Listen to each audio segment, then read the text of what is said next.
Tapos ang agriculture, nasa 3 billion lang. Paano nakakuha si Jok-Jok ng pera? Di ba? Yun, no? Ituturo natin yun. Now, isa lang po ang dapat nyong i-remember. Kung meron siyang function na mag-supervise. Pag nag-supervise siya, may supervision function, ang isang organization na malaki talaga, alam natin, departamento yon. Madali na maintindihan. Department of Health, di ba, etc. 2004, meron tayong 1,127,766 plantilla positions. Yan po ang binayaran ng gobyerno. That was in 2004, 5, 6, 7, 8. 5 years after, 1,127,1,155,000 1,127,766, 1,155,165. Hindi rin pala masyado malaki ang diferensya. Kung titignan mo ngayon, wala masyadong fluctuation. And this is very important because pag nanghingi sila ng budget, tuloy-tuloy ang taas at sinasabi nila, maraming sinuswelduhan. Di ba? So malaman natin ngayon, saan nga ba? Sa gobyerno.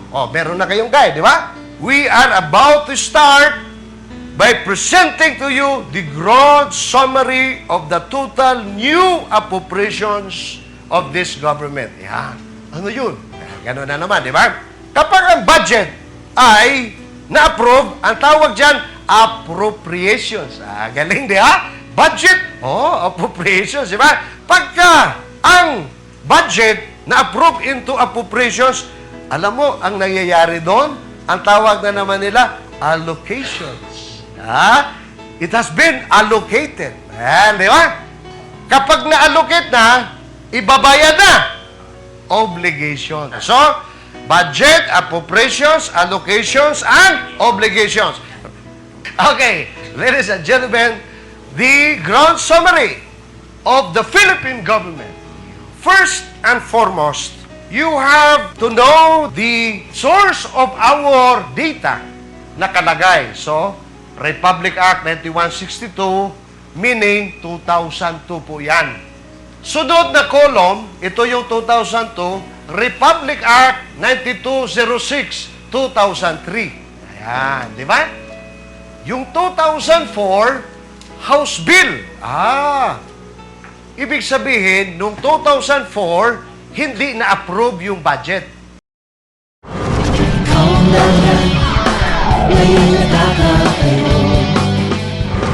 Matapos natin matutunan kung ano ang kahalagahan ng pambansang budget, ano ang konkreto mong pagtugon sa mga natutunan mo?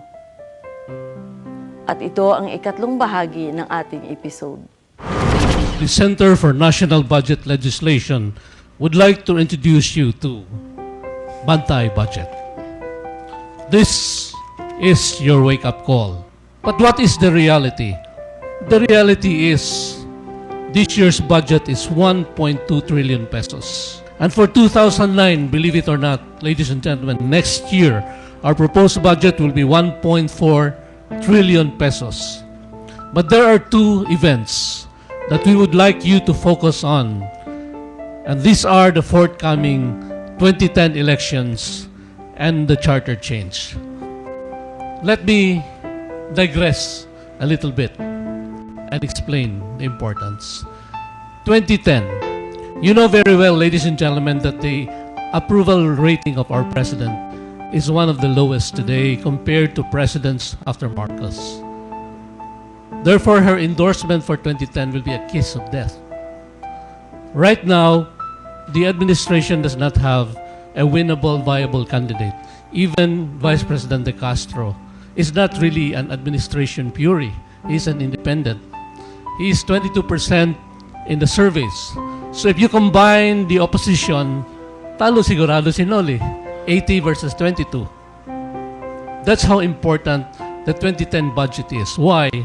Because the present dispensation would like to have a friendly president who will create a firewall to protect them from the charges that will be filed against them when their regime would end in 2010. That's how important the 2010 elections is. Now, if that doesn't happen, what is their alternative? Why is there now a call for a charter change?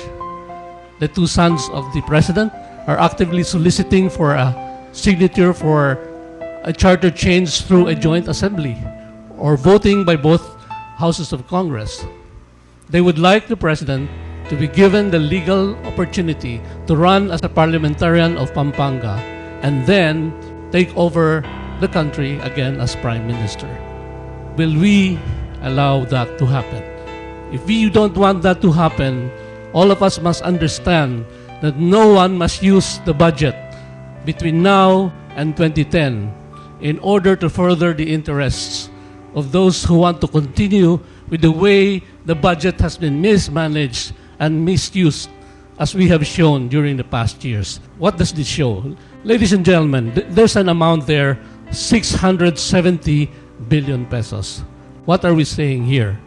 These are the listings of the departments that can possibly be used by this administration, either through the use of lump sums, special purpose funds, in order to be used to advance the interest of the 2010 candidates or the change into charter. Let's take a look at the 2009 budget.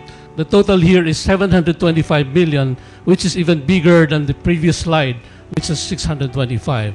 So, ladies and gentlemen, if you see here, as explained by our founder, if you break this down into components, this is actually the total of the 2008 and 2009 budget. The 2 years, that's 1.3 trillion pesos. And if you get our point, that if that is the kind of budget that you have, and you just make an estimate, a conservative estimate, that this administration would use just 5% of the entire budget in order to propagate the cha-cha train or to be used